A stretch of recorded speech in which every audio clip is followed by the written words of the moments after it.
Call of Duty Infinite Warfare G-Rail Weapon Review. The G-Rail is quite the questionable weapon on where it is, and to me I'd say it's not a good weapon at all, even though I do get this double kill at the start just because it's in hardcore. The G-Rail, the base G-Rail, is a semi-automatic Gauss rifle which shoots, electromagnetically propelled bullets, and when you aim down sight, it charges up Z bullets to do a little bit more damage. Too bad that the charge goes away when you stop aiming down sights, but hey, still, one-shot kills are one-shot kills. It doesn't charge up very fast. Like, in core game modes, the one-shot, it takes some time, and it goes from short range to medium-long-ish, and you know, in hardcore, everything is basically one-shots. And the same charge rate in there also.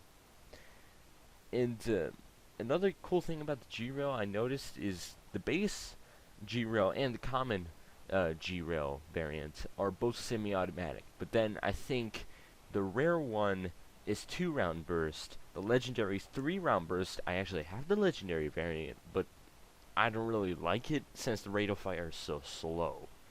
Then you have the epic weapon, which is the 4-round burst G-Rail, which makes people explode if you shoot them. So yeah, I'd say the G-Rail is okay in core, like he can do stuff with it, and I'd say it's the camper's dream weapon. Like, sit in the corner and let this thing charge up and you get one-shot kills for free. Hey, that's good if you're a camper. For anybody else on the receiving end, well, it's not that great. But take it into hardcore, and it's pretty much the M1 Grand. Yeah, it's not all that great at long range. Like, it does get hit markers every now and then on long range. Well, the super long range, like the sniper rifle long range. So, and that's when you need to charge up the shot to get that one-shot kill. Other than that, the accuracy and the stats are kind of all across the board on the variants, except for like the variants when it comes to the perks that you get, like steadiness and whatnot, and especially the epic variant.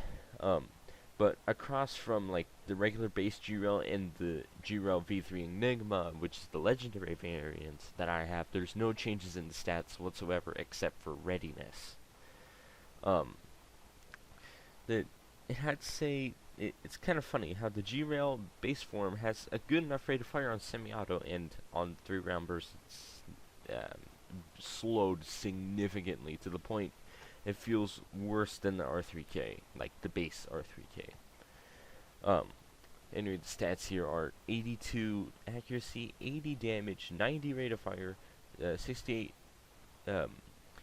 90 range, 68 rate of fire, and mobility is 65. It's not too great in some areas, and I'd say it's more of a medium range weapon opposed to the M1 Grand, which is basically everywhere else and medium range, because of its 2-shot kill potential. For the M1 in core modes, it makes it basically way better than the G-Rail. Because, well, I'd say that's the only thing I can compare it to, since it's semi-automatic. Well, the Epic Volk is, well, I'd say basically the M1 Grand, just energy. So, yeah, there's that. I'd say the G-Rail is quite underpowered, and I'd say I'd rather you'd go with the X-Eon or the RVN, and even the good old tryhard NV4. Well, then hit the like button, hit the subscribe button, drop that comment, and enjoy the rest of the gameplay. I'm out of here.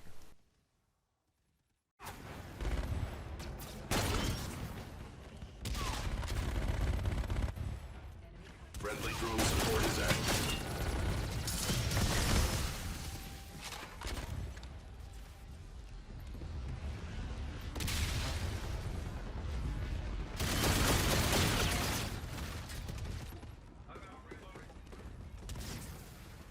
Mission success is imminent.